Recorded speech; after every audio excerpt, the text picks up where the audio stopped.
सो hey everyone, कैसे हैं आप सब। मेरा नाम है दीपक विश्वकर्मा और आप देख रहे हैं dark legend horror stories YouTube channel, जहां मैं रोज़ आपको डरावनी कहानियां सुनाता रहता हूं। और आज की इस वीडियो में मैंने जितनी भी मेरी बिगफुट की स्टोरीज़ थी सबको जो है वो कंबाइन कर दिया है, और साथ ही साथ जो मेरी सीरीज़ थी उसे भी मैंने कंबाइन कर दिया है, जिसकी वजह से ये वीडियो हो गई है लॉन्ग हॉरर स्टोरी। अगर आपने नहीं सुनी है तो इसे एंड तक सुनना, आपको ज़रूर पसंद आएगी। अगर आप नए व्यूवर हैं और आपको डरावनी कहानियाँ सुनना पसंद है तो चैनल को ज़रूर से सब्सक्राइब कर दें, और साथ ही साथ सभी लोग वीडियो को लाइक ज़रूर कर दें। और अगर आपने स्टोरी सुन रखी हैं तो मैंने एक और वीडियो अपलोड करी है जो कि नई सीरीज़ का पार्ट 1 है, तो आप उसे सुन सकते हैं। और अगर आपने नहीं सुनी है तो वीडियो को एंड तक देखते रहें। तो चलिए शुरू करते हैं।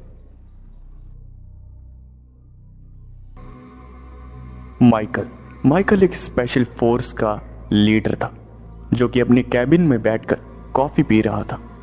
उसने सोचा कि चलो कॉफ़ी पीते पीते न्यूज़ देख ली जाए। उसने अपना टीवी का रिमोट उठाया और टीवी को स्टार्ट करके न्यूज़ देखने लगा। तभी उसने न्यूज़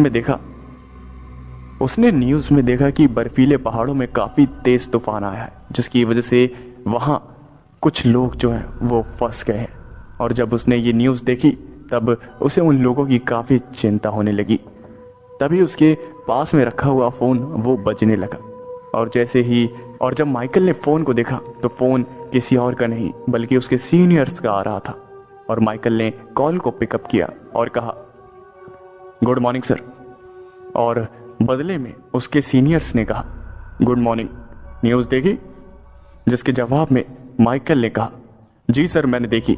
बर्फीले पहाड़ों में कुछ लोग जो हैं वो फंस गए हैं। तूफान की वजह से वहाँ काफ़ी उथल पुथल मची हुई है। और फिर उसके सीनियर्स ने कहा,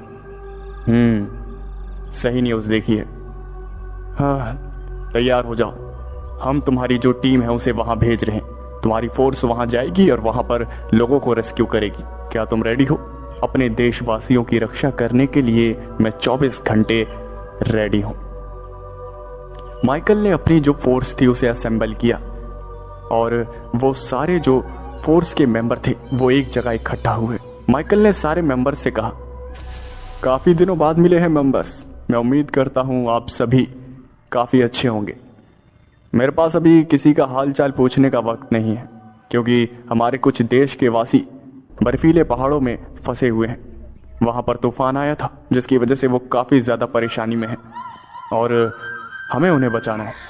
तो मैं उम्मीद करता हूँ कि सब रेडी हैं। और जितने भी फोर्स के मेंबर थे सब ने एक साथ कहा, जी सर हम रेडी हैं।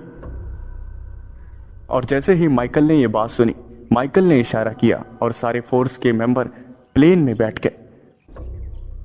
काफ़ी देर प्लेन आसमान में उड़ता रहा, और काफ़ी लंबे सफ़र के बाद वो सब उन पहाड़ों के पास पहुँचे जहाँ पर लोग फंसे हुए थे। पायलट ने कहा, जी सर हम पहुंच गए हैं, आप लैंडिंग कर सकते हैं। और जैसे ही पायलट ने ये बात कही, सारे जो फोर्स के मेंबर थे सब उस प्लेन से कूद गए और बारी बारी अपना पैराशूट खोलने लगे। वहाँ टेम्परेचर काफ़ी ज़्यादा कम था, ठंड वहाँ हद से ज़्यादा थी, तकरीबन माइनस में टेम्परेचर चल रहा था। और जैसे ही वो सारे फोर्स वाले ज़मीन पर उतरे, उन्हें देशवासियों की काफ़ी ज़्यादा चिंता होने लगी, क्योंकि वहाँ टेम्परेचर सरवाइव करने लायक था ही नहीं। सारे फोर्स के मेंबर इधर से उधर घूमने लगे और माइकल एक दिशा में जाने लगा। वो इधर उधर आवाज़ देता, हम स्पेशल फोर्स से हैं, आप सभी को रेस्क्यू करने के लिए आए हैं। अगर आप हमारी आवाज़ को सुन सकते हैं तो प्लीज़ हमें कोई सिग्नल दें। माइकल यही बात बोलते हुए इधर से उधर घूम रहा था, लेकिन बदले में उसे कोई जवाब नहीं मिल रहा था। तभी उसे एक इंसानी हाथ दिखा जो कि बर्फ की एक मोटी चादर से बाहर आ रहा था। जैसे ही माइकल ने उस हाथ को देखा, माइकल भागते हुए वहां पर गया और माइकल ने उस बर्फ को हटाना शुरू किया। और जैसे ही उसने उस बर्फ को हटाया, उसने देखा कि एक 10 साल का बच्चा उसी बर्फ की परत के नीचे दबा हुआ था। माइकल ने उस बच्चे को बाहर निकाला और माइकल ने उसे देखा तो उस बच्चे की हालत काफ़ी ज़्यादा ख़राब थी। माइकल ने प्लेन के सहारे उसे हॉस्पिटल पहुंचवाया। और वापस से वहां पर बाकी लोगों की खोजबीन में लग गया। जितने भी फोर्स के मेंबर थे सब अपना बेस्ट दे रहे थे, सब कोशिश कर रहे थे कि जल्दी से जल्दी लोगों तक पहुंचा जाए और उन्हें बचाया जाए। लेकिन तूफान इतना ज़्यादा भयानक था कि वहाँ सब कुछ उथल पुथल हो गया था। बर्फ़ की मोटी मोटी चादरें बिछ गई थी। कोई कहाँ पर है, कोई कहाँ पर है, किसी को कुछ भी पता नहीं लग पा रहा था। और तभी वहाँ पर कुछ ऐसा हुआ जिसके बारे में किसी ने कुछ सोचा भी नहीं था। वहाँ का जो मौसम था वो धीरे धीरे बदलने लगा। वहाँ की जो रोशनी थी वो धीरे धीरे कम होने लगी। वहाँ अंधेरा बढ़ने लगा। काफ़ी तेज़ हवाएं चलने लगी। माइकल को पता चल गया कि अब मौसम काफ़ी ज़्यादा ख़राब होने वाला है। माइकल ने अपनी फोर्स से कांटेक्ट करते हुए कहा, हेलो मेंबर्स, मैं उम्मीद करता हूँ आप सभी ठीक होंगे। मैं चाहता हूँ कि आप सभी मुझे पहाड़ी के पीछे मिले। मौसम काफ़ी ज़्यादा ख़राब हो रहा है, आप सभी अपना अपना ध्यान रखें। माइकल ने उस डिवाइस पर यह बात बोल तो दी, लेकिन बदले में कोई जवाब नहीं आया। और जब माइकल ने कोई जवाब नहीं पाया तब उसकी जो चिंता थी वो बढ़ने लगी। वो अपनी फोर्स के पास जाने लगा और जैसे ही वो वहाँ पहुँचा उसने देखा कि फोर्स का कोई मेंबर वहाँ पर है ही नहीं। माइकल को कुछ समझ नहीं आ रहा था कि बाकी फोर्स के मेंबर आखिर गए कहाँ। तभी अचानक से वही हुआ जिसका डर था। वहाँ एक बर्फीला तूफान वापस आने लगा और जो माइकल का प्लेन था वो उस बच्चे को हॉस्पिटल छोड़ने के लिए गया था और वो वापस अभी तक नहीं आया था, जिसकी वजह से माइकल को पता चल गया था कि वो काफ़ी बड़ी मुसीबत में फंसने वाला है। वहाँ का मौसम जो था वो धीरे धीरे ख़राब होने लगा और ख़राब होता ही गया। वहाँ तेज़ी से हवाएं चलने लगी। वहाँ पर बर्फीला तूफान आ गया, जिसकी वजह से माइकल काफ़ी ज़्यादा टेंशन में आ गया। वहाँ का जो टेम्परेचर था वो गिरता जा रहा था और माइकल का सरवाइव करना मुश्किल होता जा रहा था। उसे सांस लेने में भी काफ़ी ज़्यादा दिक्कत हो रही थी। वो जैसे तैसे इधर से उधर अपने आप को संभाले हुए था। वो सिर्फ प्लेन का इंतज़ार कर रहा था और अपने जो बाकी के मेंबर्स थे उन्हें ढूंढ रहा था। और वही हुआ जिसका डर था। माइकल बेहोश हो गया। काफ़ी घंटों बाद उसे होश आया। तब उसने देखा कि उसके ऊपर काफ़ी सारी बर्फ़ पड़ी हुई है और वो बर्फ़ से बाहर निकला। उसने आसपास का नज़ारा देखा तो रात हो चुकी थी। हर तरफ सिर्फ अंधेरा ही अंधेरा था। माइकल ने इधर उधर अपनी नज़रें दौड़ाई। उसने सोचा कि शायद उसके जो बाकी के मेंबर्स थे वो इधर ही उधर होंगे, इसलिए उसने अपने मेंबर्स को ढूंढना शुरू किया। लेकिन काफ़ी घंटे अपने मेंबर्स को ढूंढने के बाद भी उसके मेंबर्स उसे नहीं मिले और माइकल काफ़ी ज़्यादा परेशान होने लगा। रात जैसे जैसे बढ़ती जा रही थी टेम्परेचर और भी ज़्यादा गिरता जा रहा था। तभी उसने कुछ देखा जिसे देखने के बाद उसकी हालत जो है वो ख़राब होने लगी।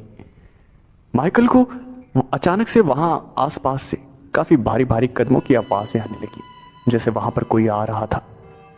माइकल चुपचाप से एक जगह छुप गया और जब उसने वहाँ का नज़ारा देखा तब उसकी हालत ख़राब हो गई।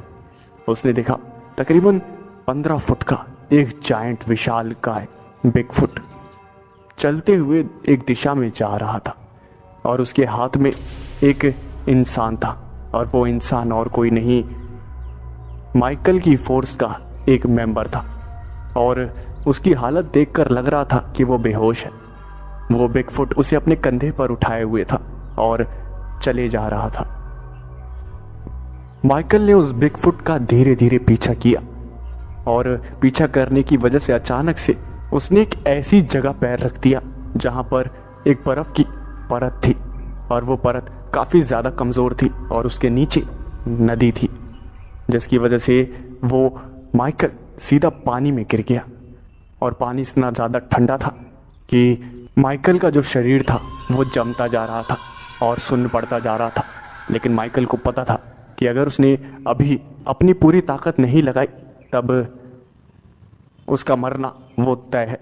माइकल ने ज़ोरदार घूंसे उस परत पर मारना शुरू किए, जिसकी वजह से वो जो पानी की परत थी जो कि जमी हुई थी वो टूट गई और माइकल जैसे तैसे करके बाहर आया। लेकिन जब वो बाहर आया उसने देखा कि वो बिगफुट वहाँ पर था ही नहीं। वो वहाँ से जा चुका था।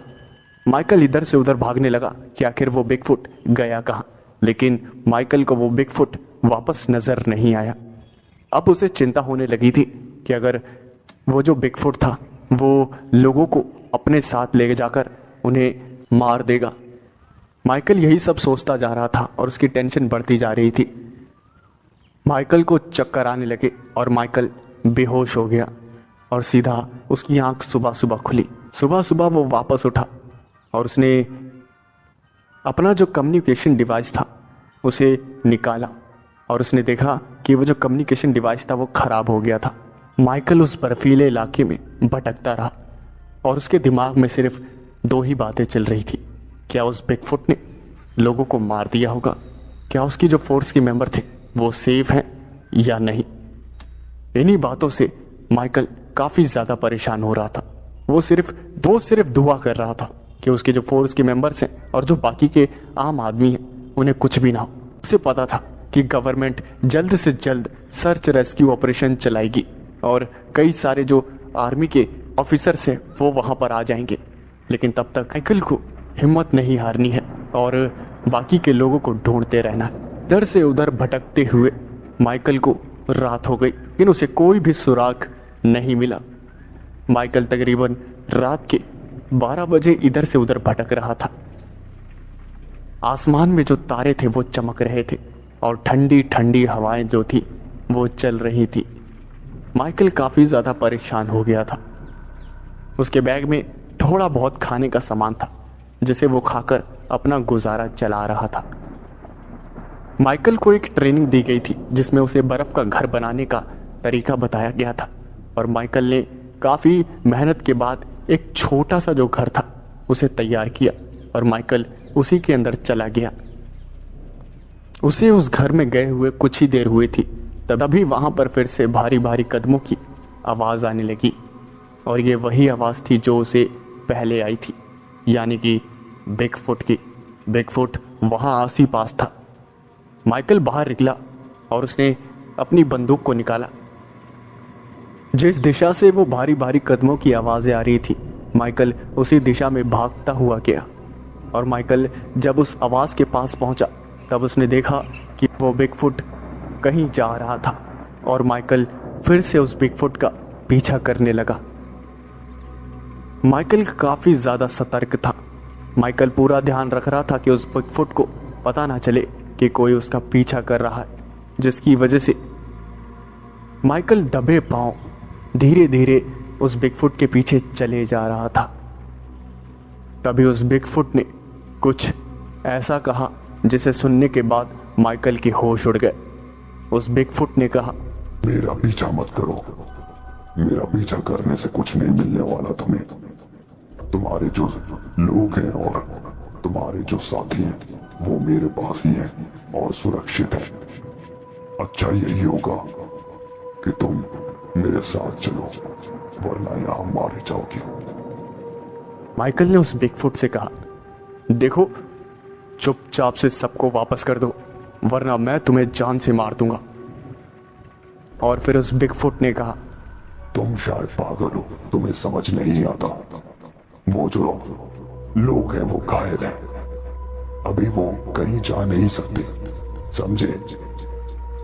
और तुम्हारे इस खिलौने से मुझे खरोच तक नहीं आएगी। ये कहकर वो बिगफुट वहां से जाने लगा और ना चाहते हुए भी माइकल ने उस बिगफुट के पैर पर गोली चला दी और जैसे ही वो गोली बिगफुट के पैर को छुई, बिगफुट ने माइकल की तरफ देखा और कहा, तुम इंसान शायद बिना दिमाग के पैदा होते हो, तुम्हें सीधी बात समझ नहीं आती।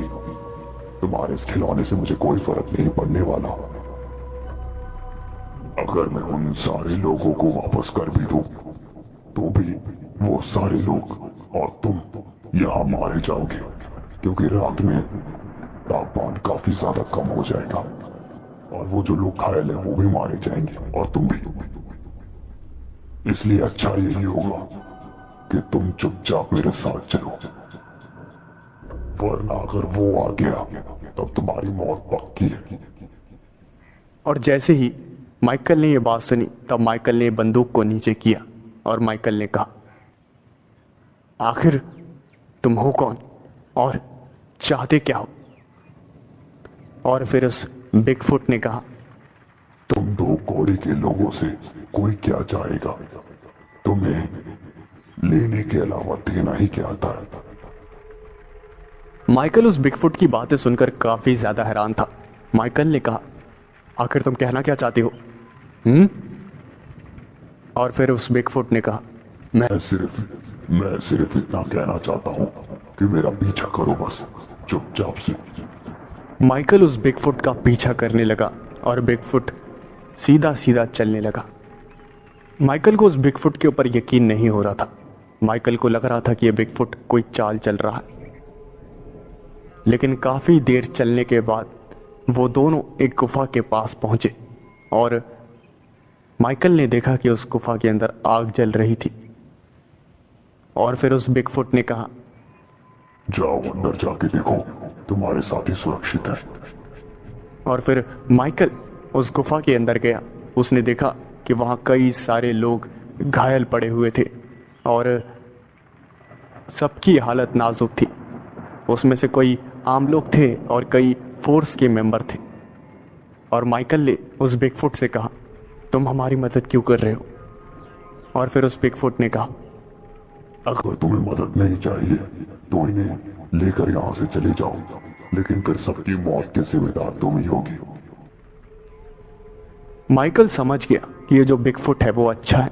और माइकल ने कहा, आपका शुक्रिया, आपने मेरी और इन लोगों की मदद करी। उस बिगफुट ने अपनी गुफा में से कुछ फल निकाले और वो फल माइकल को देते हुए कहा, ये लो खा लो, तुमने कुछ खाया नहीं होगा।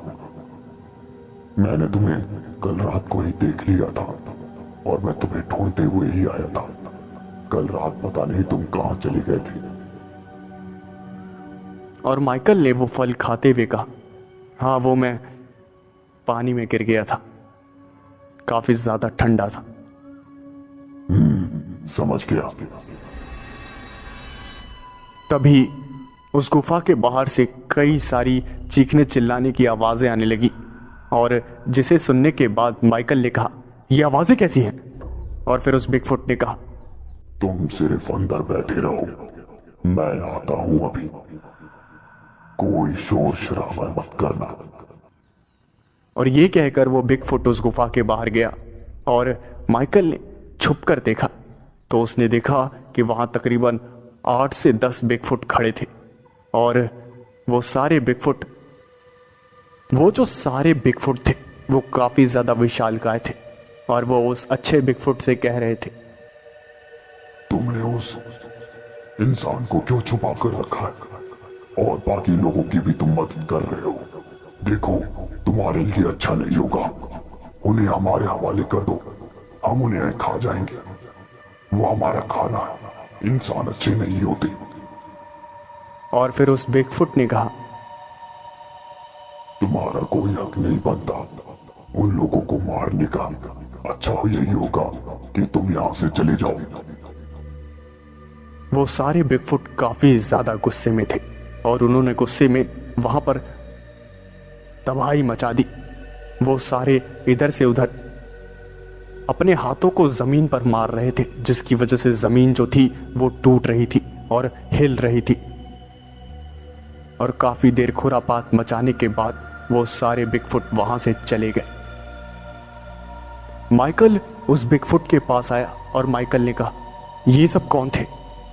और फिर उस बिगफुट ने कहा, कोई भी नहीं, जैसे तुम्हारी सोसाइटी समाज है वैसे मेरा भी है। बस इन्हें ये बात पसंद नहीं आती कि मैं इंसानों की मदद करता हूं। ये सब इंसानों को खाना पसंद करते हैं। और तभी वहां माइकल ने देखा कि एक खतरनाक सा बिगफुट उस अच्छे बिगफुट पर हमला करने आ रहा है, जिसे देखकर माइकल ने कहा, साइड हटिए। जैसे ही माइकल चिल्लाया, माइकल की चिल्लाने की आवाज सुनते ही वो बिगफुट पीछे मुड़कर देखने लगा और उस अच्छे बिगफुट ने देखा कि एक बहुत बड़ा बिगफुट उस पर हमला करने के लिए उसकी तरफ तेजी से भागता हुआ आ रहा था।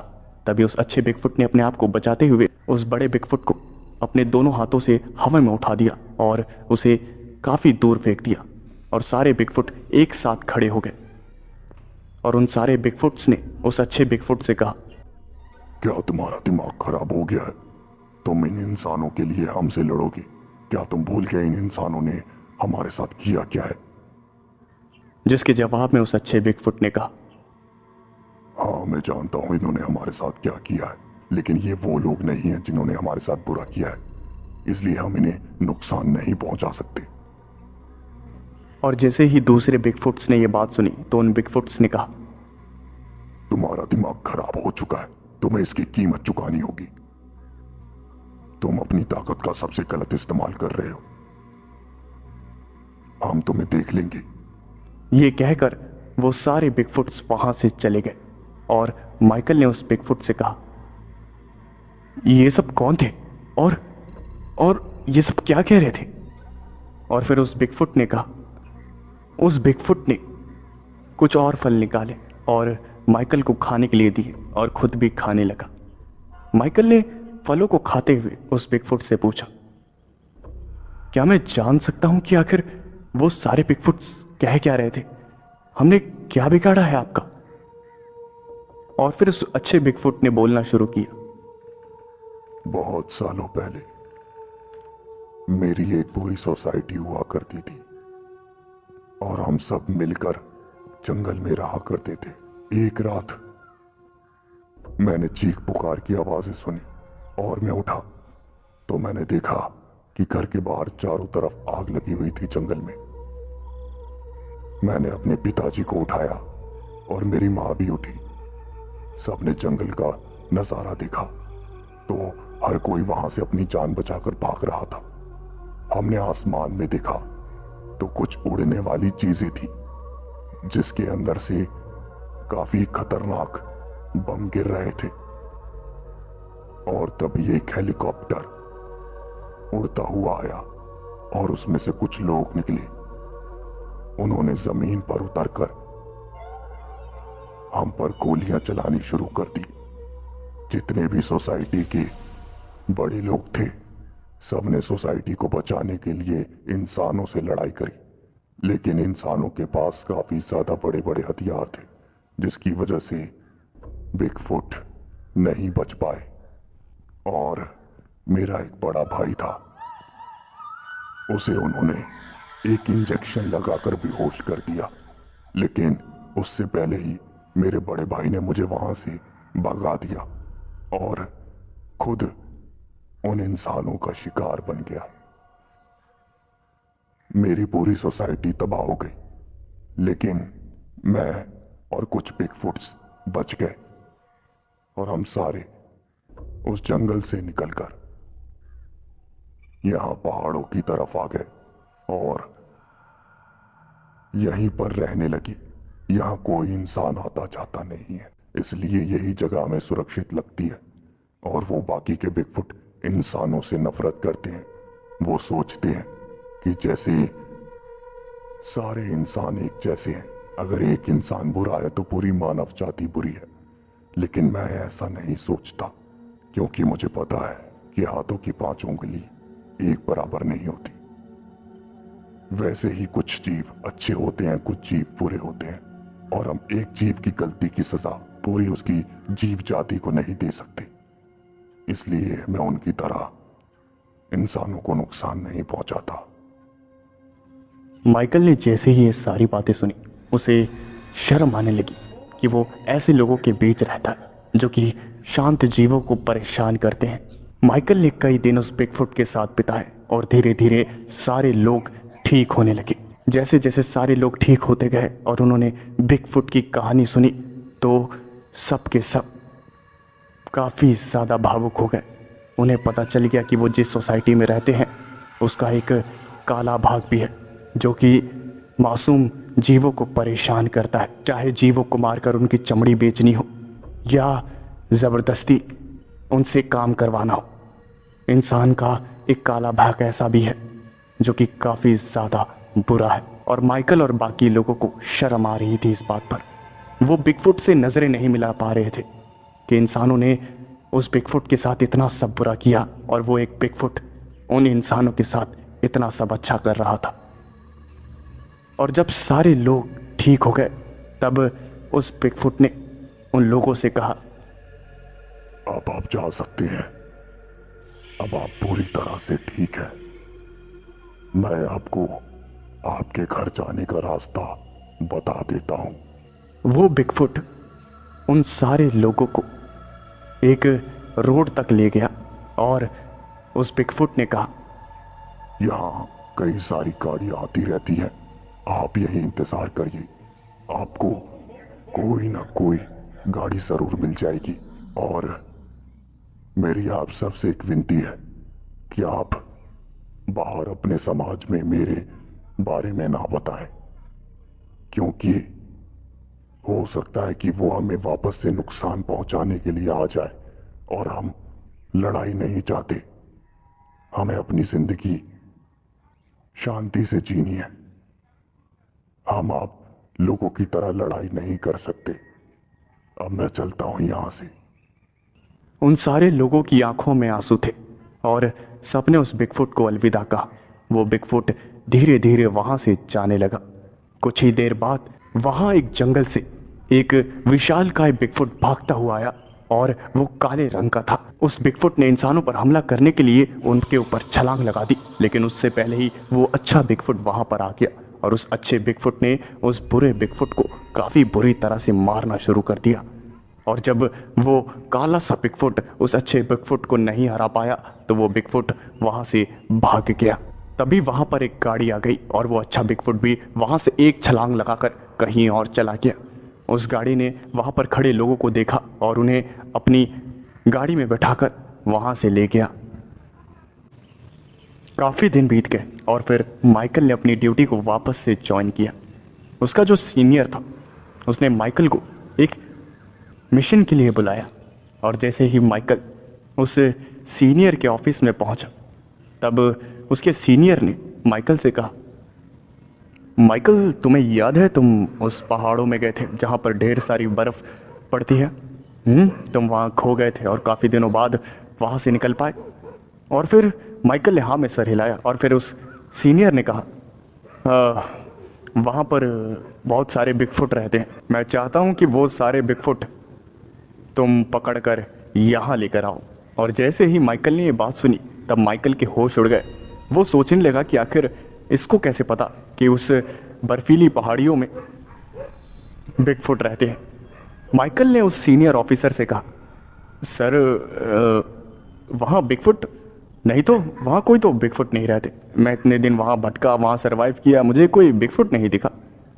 और फिर उस सीनियर ने कहा, माइकल वो पहाड़ियाँ इतनी बड़ी हैं, ज़रूरी थोड़ी है कि अगर तुम 4-5 दिन वहाँ भटके भी होगे तो पूरी पहाड़ी तुमने छान मारी होगी, नहीं ना।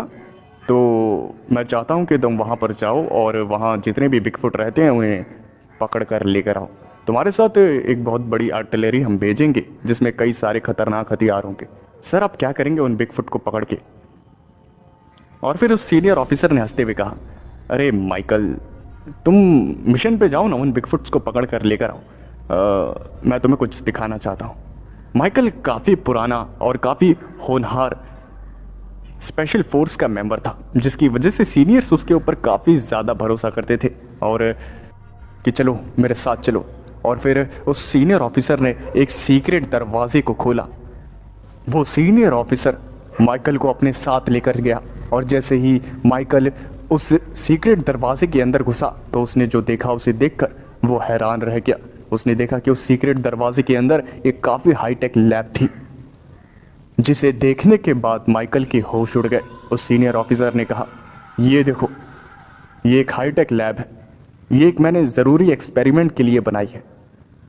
और जैसे ही माइकल ने आसपास अपनी नज़रें दौड़ाई तो काफ़ी हाईटेक मशीनें रखी हुई थी और एक वाटर चेम्बर में एक तकरीबन 12 फुट का यति बंद था और उसके ऊपर कुछ एक्सपेरिमेंट चल रहे थे, जिसे देखने के बाद माइकल का मुंह खुला का खुला रह गया। और फिर माइकल ने कहा, सर ये सब क्या है? ये तो एक बिगफुट है ना?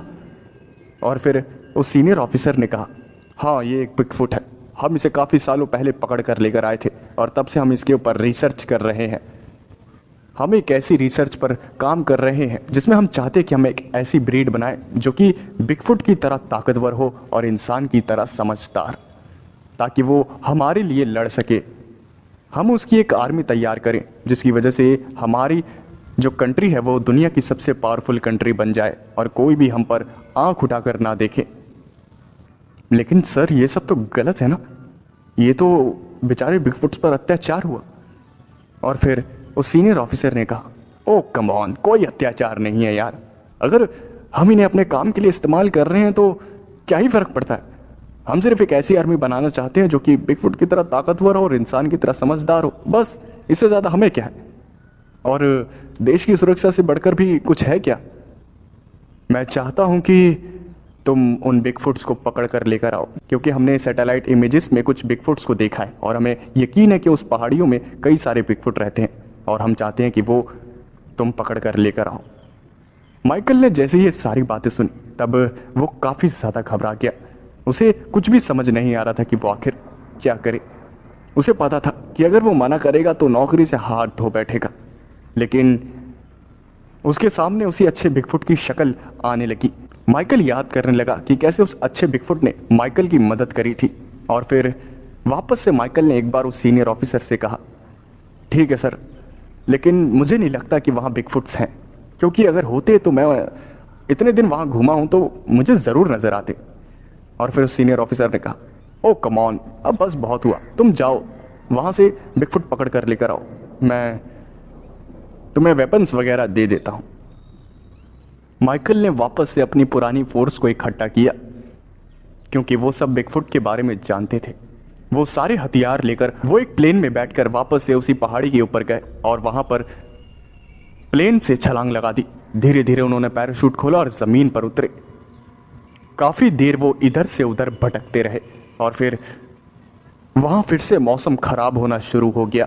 उन सभी को पता था कि अब तूफान आने वाला है। उन सभी ने अपने अपने लिए एक बर्फ से बना हुआ घर तैयार किया, लेकिन इस बार तूफान काफ़ी ज़्यादा खतरनाक था, जिसकी वजह से उनकी सारी टेक्निक्स फेल हो गई और पहाड़ से एक मोटी बर्फ़ की परत उनके ऊपर गिर गई और वो वहीं पर बेहोश हो गए। उनकी आंखें काफ़ी देर बाद खुली और उन्होंने जो देखा उसे देखकर उन्होंने सांस में सांस ली। उन्होंने देखा कि वो उसी गुफा में थे और वो बिगफुट उसी गुफा में बैठा हुआ था। और उस बिगफुट ने कहा, तुम यहाँ वापस क्यों आए? मैंने सारे लोगों को वापस भेज दिया था, तो यहाँ आने का तुम्हारा मकसद क्या है? क्या तुम बार बार अपनी जान को खतरे में डालने में अपने आप को बहादुर समझते हो? हाँ, अगर मैं तुम्हें नहीं देखता तो तुम्हारी मौत पक्की थी। और फिर सारे फोर्स मेंबर्स ने उस बिगफुट को थैंक यू कहा और माइकल ने बिगफुट को बताया, सुनिए, हमें यहाँ पर आप सभी बिगफुट्स को पकड़ने के लिए भेजा गया है। और जैसे ही बिगफुट ने यह बात सुनी तब वो खड़ा हो गया और उसने कहा, तुम्हारे कहने का मतलब क्या है? मैंने तुम्हारी मदद करी है और तुम मुझे पकड़ने के लिए आए हो। और फिर उससे माइकल ने कहा, अरे मेरी पूरी बात सुनिए, जो मेरे सीनियर्स हैं उन्होंने आपको पकड़ने के लिए भेजा है, लेकिन हम आपको पकड़ना नहीं चाहते। हम आपको वार्निंग देने के लिए आए हैं। हम चाहते हैं कि आप यहाँ से कहीं और चले जाएं, क्योंकि सैटेलाइट इमेज में आप बार बार नज़र आ रहे हैं। कई सारे बिगफुट्स की इमेजेस सैटेलाइट में आ चुकी हैं और वो सभी जो हाई रैंक में ऑफिसर बैठे हैं वो सब आपको पकड़ना चाहते हैं। इसलिए हम यहाँ पर आए हैं ताकि हम आपको वार्न कर सके। और फिर उस बिगफुट ने गुस्से में बोला, हम यहाँ से नहीं जाएंगे। हम पहले ही अपना घर छोड़कर यहाँ आए हैं और अब हम यहाँ से कहाँ जाएं? क्या तुम इंसान पागल हो? ये पूरी धरती तुम्हारी नहीं है। तुम इस धरती के मालिक नहीं हो। यहाँ पर और भी जीव रहते हैं। तुम्हारे अलावा भी कई जिंदगियां यहाँ पर जीती हैं। तुम उनकी जिंदगियों के मालिक नहीं हो जो जो चाहे वो करोगे। और फिर माइकल ने कहा, जी सर, हम समझते हैं, लेकिन वो जो हमारे सीनियर ऑफिसर्स हैं वो ये बात नहीं समझते। उन्हें सिर्फ अपना मतलब दिखाई देता है। उन सीनियर ऑफिसर्स ने कहा है कि वो एक भारी आर्टिलरी यहाँ पर भेज रहे हैं और इसलिए हम यहाँ पर पहले आ गए ताकि आपको वार्न कर सके। और जैसे ही बिगफुट ने यह बात सुनी तो बिगफुट ने कहा, ओह, तो अब उन्हें जंग चाहिए। ठीक है, जैसी उनकी मर्जी, अब जंग होगी। जब उस बिगफुट ने जंग की बात कही तब माइकल ने उस बिगफुट को समझाने की कोशिश करी।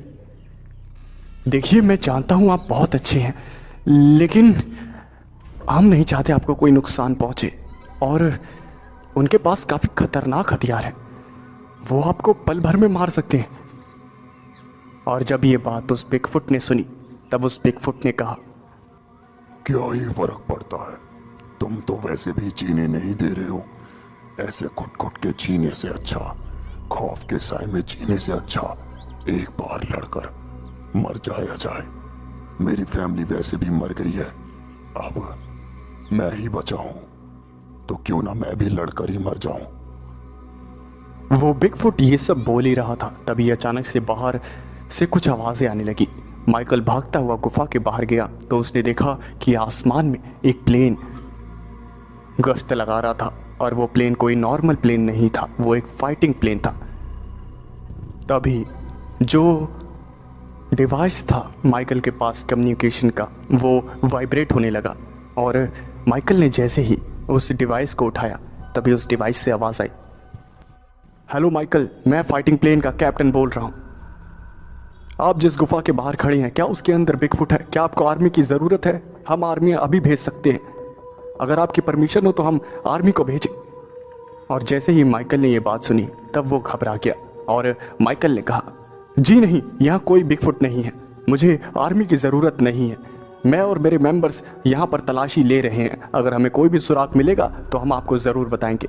और जैसे ही ये बात माइकल ने कही तो उसे फाइटिंग प्लेन के पायलट ने कहा, ठीक है सर, मैं वापस जाता हूँ और किसी और इलाके में खोजबीन करता हूँ, आप यहाँ पर खोजबीन करते रहिए।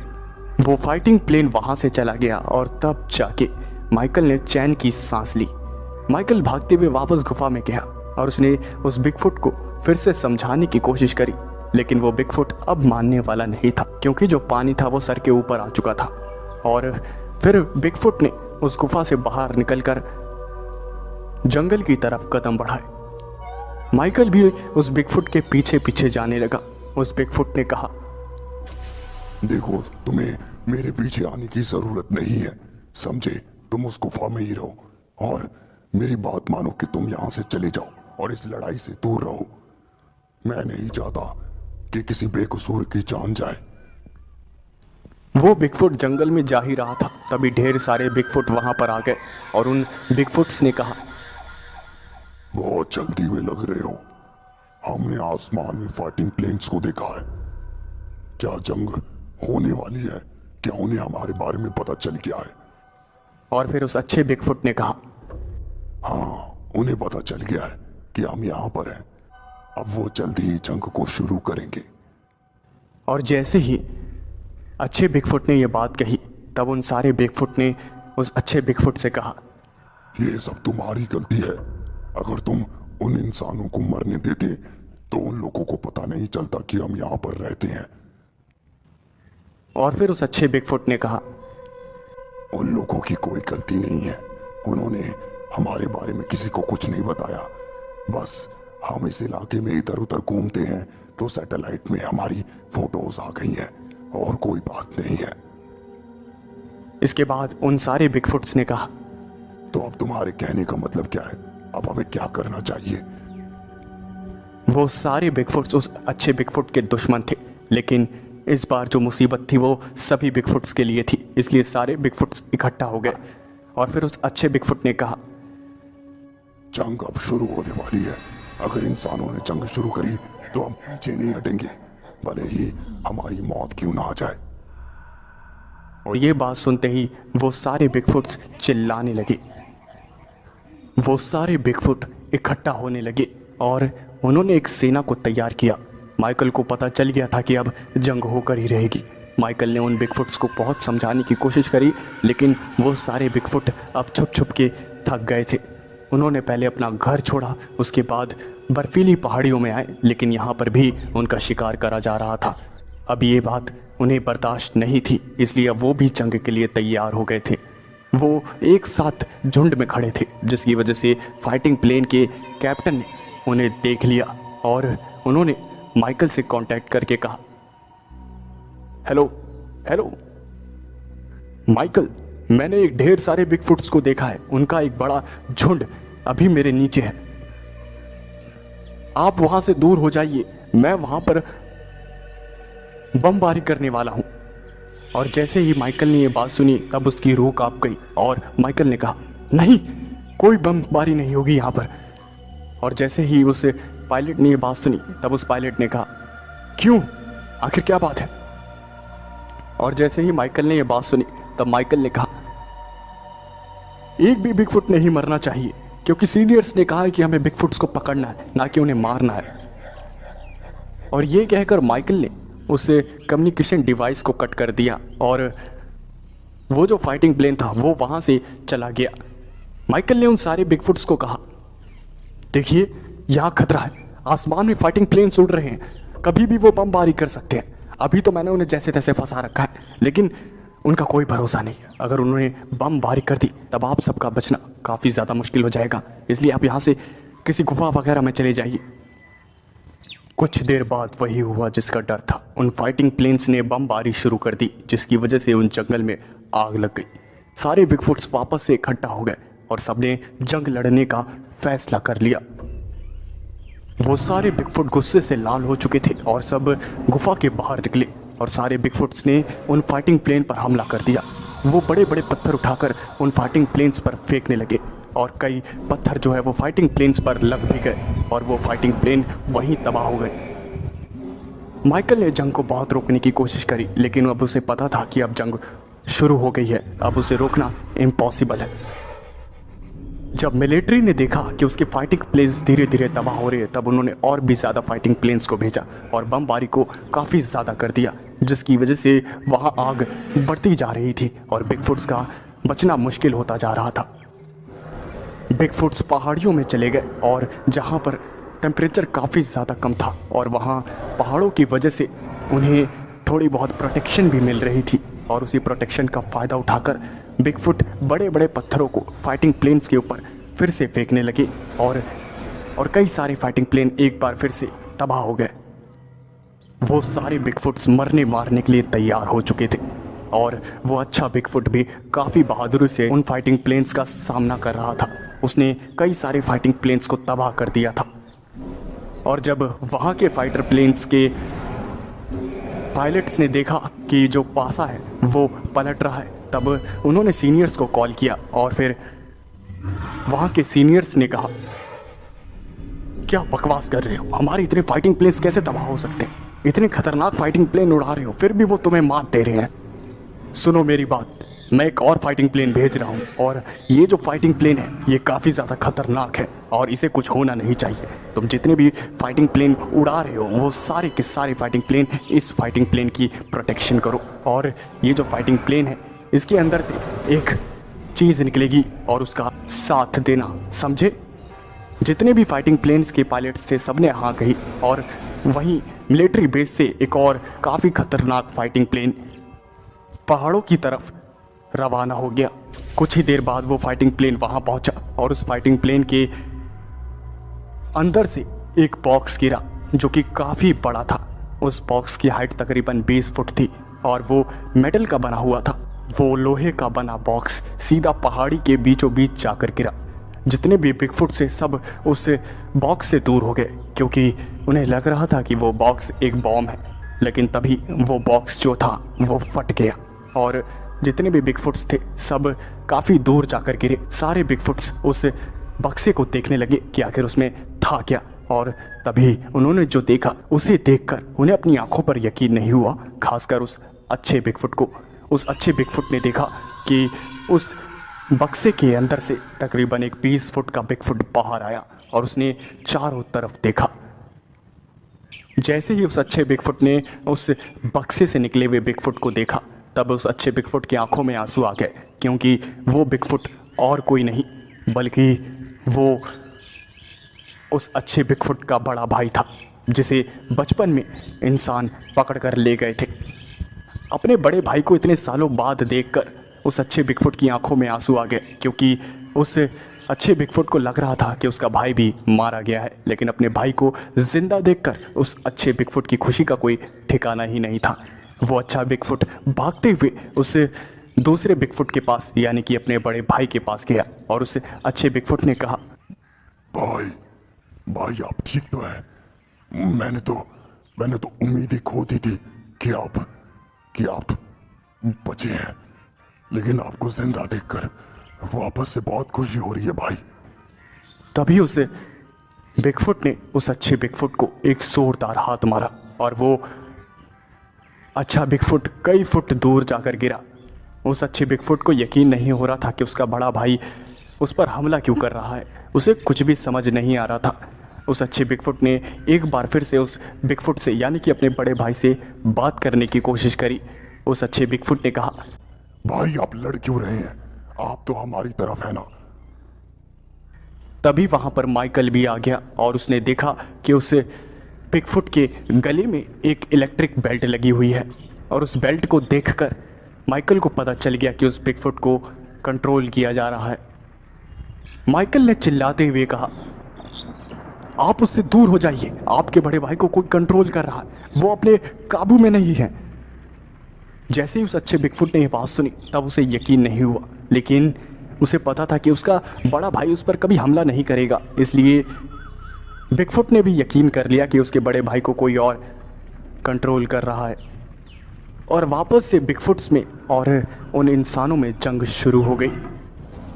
उस अच्छे बिगफुट का बड़ा भाई भी इंसानों का साथ दे रहा था। बिगफुट्स ने उन फाइटिंग प्लेन्स को तो तबाह कर दिया, लेकिन वो उस अच्छे बिगफुट के बड़े भाई को संभाल नहीं पा रहे थे, क्योंकि वो बिगफुट काफ़ी ज़्यादा ताकतवर था। उसके एक एक वार से बिगफुट घायल होते जा रहे थे। माइकल और उसके स्पेशल फोर्स के मेंबर जंग से दूर थे, क्योंकि वो ना ही इंसानों को नुकसान पहुंचाना चाहते थे, ना ही बिगफुट को। इसलिए वो एक सेफ जगह पर जंग रुकने का इंतज़ार कर रहे थे। लेकिन माइकल ने जब बिगफुट्स को देखा कि बिगफुट्स काफ़ी ज़्यादा घायल हो गए हैं, तब माइकल को याद आया और माइकल ने कहा, आपके बड़े भाई की जो गले में बेल्ट है उस पर वार करिए। और जैसे ही ये बात उस अच्छे बिगफुट ने सुनी, वो वापस से खड़ा हुआ। उसके पैर में काफ़ी चोट लग गई थी और उसके मुंह से खून निकल रहा था, लेकिन अब उसे पता था कि उसे क्या करना है। वो वापस से एक छलांग लगाकर अपने बड़े भाई के पास गया और उसने अपने बड़े भाई पर हमला करते हुए सीधा उसकी जो गर्दन पे लगी हुई बेल्ट थी उस पर अटैक कर दिया और उस बेल्ट को उखाड़ कर फेंक दिया। और जैसे ही वो बेल्ट उसके बड़े भाई की गर्दन से दूर हुई तो वो बिगफुट बेहोश हो गया और बाकी के बचे फाइटिंग प्लेन्स को भी तोड़ फोड़ दिया गया और जो बचे हुए फाइटिंग प्लेन्स थे वो वापस बेस में चले गए। माइकल के दिमाग में तभी एक आइडिया आया और उसने एक छोटा सा फ़ोन निकाला और उसके कैमरे को ओपन करके वीडियो बनाना शुरू कर दिया। उसने दिखाया कि बिगफुट्स कितने ज़्यादा घायल हैं और इंसान उनके ऊपर कैसे अत्याचार कर रहे हैं। उसे पता था कि अगर दुनिया में कई लोग बुरे हैं तो कुछ ऐसे भी लोग हैं जो कि दिल के अच्छे हैं और वो माइकल को सपोर्ट करेंगे। उसके पास अब सबूत हो गया था और उसने उस वीडियो को पब्लिक कर दिया, जिसकी वजह से कई लोगों ने उस वीडियो को देखा और उसके बाद एक आंदोलन शुरू हो गया बिगफुट्स को बचाने का। जितने भी अच्छे लोग थे वो माइकल को सपोर्ट कर रहे थे और गवर्नमेंट के ऊपर प्रेशर बना रहे थे कि वो ऐसी अजीबोगरीब एक्सपेरिमेंट्स को बंद करे, क्योंकि इंसानों को कोई हक नहीं है कि वो किसी और जीव की ज़िंदगी के साथ खिलवाड़ करे। और पब्लिक प्रेशर से सरकार ने ऐसे सारे एक्सपेरिमेंट्स को बंद कर दिया और वो जो पहाड़ियाँ थी वहाँ पर इंसानों का जाना बैन कर दिया ताकि वो बिगफुट्स अपनी ज़िंदगी को शांति से बिता सके। माइकल की गई इस मदद से वो जितने सारे बिगफुट्स थे वो सारे काफ़ी खुश हुए, क्योंकि उन्हें अब शांत ज़िंदगी जीने का मौका मिल रहा था। अब वो काफ़ी ज़्यादा खुश थे। उन्होंने माइकल से दोस्ती कर ली और माइकल भी वापस से अपनी आम जिंदगी में वापस लौट गया और बिगफुट्स वापस अपनी ज़िंदगी को नॉर्मली जीने लगे। मेरा नाम जॉनथन है। मैं कनाडा की कंपनी में जॉब करता हूँ। मेरे घर से मेरी कंपनी काफ़ी ज़्यादा दूर है। जिसकी वजह से मुझे काफ़ी देर तक ड्राइविंग करनी पड़ती है। एक दिन ऐसे ही जब मैं ड्राइविंग करके अपनी कंपनी में पहुंचा, तब मैंने ध्यान दिया कि मेरी गाड़ी में पेट्रोल बहुत ही ज़्यादा कम था। और फिर मैंने सोचा कि चलो जब मैं घर जाऊंगा तब रात के वक्त पेट्रोल डलवा दूंगा। और उस दिन मेरे बॉस ने मुझे बहुत सारा काम दे दिया और काम करते करते काफ़ी ज़्यादा देर हो गई। काम करते करते रात के 10 बज गए और तब जाके काम ख़त्म हुआ। उस रात जब मैं कंपनी से काम ख़त्म करके निकला तब मैं इतना ज़्यादा गुस्से में था कि पूछो ही मत। मैं काफ़ी ज़्यादा थक चुका था। मैं तुरंत अपनी गाड़ी में बैठा और वहाँ से अपने घर की ओर निकल गया। मैं अपने बॉस को मन ही मन खरी खोटी सुना रहा था, जिसकी वजह से मेरा ध्यान गया ही नहीं कि मेरी गाड़ी में पेट्रोल कम है। मैं सिर्फ ड्राइविंग करे जा रहा था। तभी एक सुनसान रास्ते पे मेरी गाड़ी बंद हो गई और जब मैंने गाड़ी में देखा तो पेट्रोल पूरी तरह से ख़त्म हो चुका था। उस दिन पता नहीं मेरी किस्मत में क्या लिखा हुआ था। मैंने अपना सर पकड़ लिया और इधर उधर देखने लगा कि अब मैं क्या करूं। मैं बीच सुनसान रास्ते पर अकेला था। मेरी गाड़ी में पूरी तरह से पेट्रोल खत्म हो चुका था। हर तरफ सिर्फ सन्नाटा पसरा हुआ था। उन दिनों काफ़ी भारी बर्फबारी होती थी, जिसकी वजह से चारों तरफ बर्फ ही बर्फ थी। मेरे पास एक ही रास्ता था कि मैं किसी को मदद के लिए बुलाऊं। इसलिए मैंने अपने एक दोस्त को कॉल कर दिया और मैं गाड़ी में ही बैठा रहा। मुझे पता था कि बाहर बहुत ज़्यादा सर्दी है और गाड़ी से बाहर निकलना सेफ भी नहीं होगा सुनसान रास्ते पे, इसलिए मैं गाड़ी में ही बैठा रहा। काफ़ी देर तक मैं वहाँ गाड़ी के अंदर ही रहा, लेकिन मेरा दोस्त नहीं आया। मुझे पता था कि बर्फबारी की वजह से बर्फ़ रोडों पर बिखरी होगी और गाड़ियाँ मुश्किल से चल पा रही होगी, इसलिए उसे देर लग रही होगी। लेकिन तभी उसी बीच मैंने कुछ ऐसा देखा जिसे देखकर मुझे अपनी आंखों पर यकीन नहीं हुआ। मैंने देखा कि तकरीबन एक 10 फुट का एक भारी भरकम सा आदमी, जिसके ऊपर कई सारे बाल थे और वो अपने हाथ में एक बहुत बड़ी लकड़ी लेकर वहां से गुजर रहा था। और जब मैंने उसे देखा तब मैं उसे देखता ही रह गया।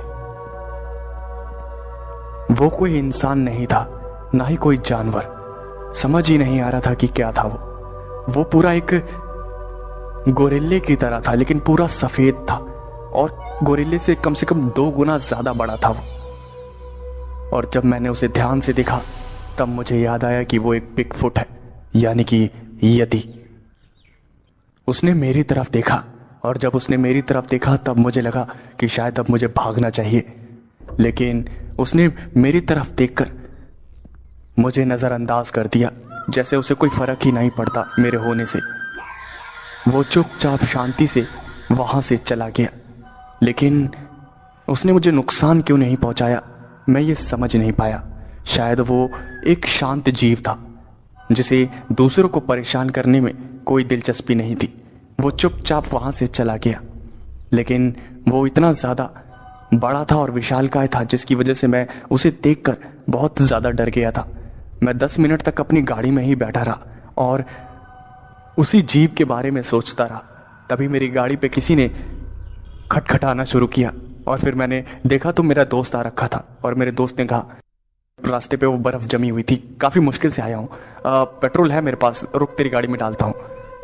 और फिर मेरे दोस्त ने मेरी शक्ल देखी और मुझसे कहा, क्या हुआ, तो इतना घबराया हुआ क्यों है, कुछ हुआ है क्या? और फिर मैंने कहा, समझ नहीं आ रहा कि तू यकीन करेगा कि नहीं।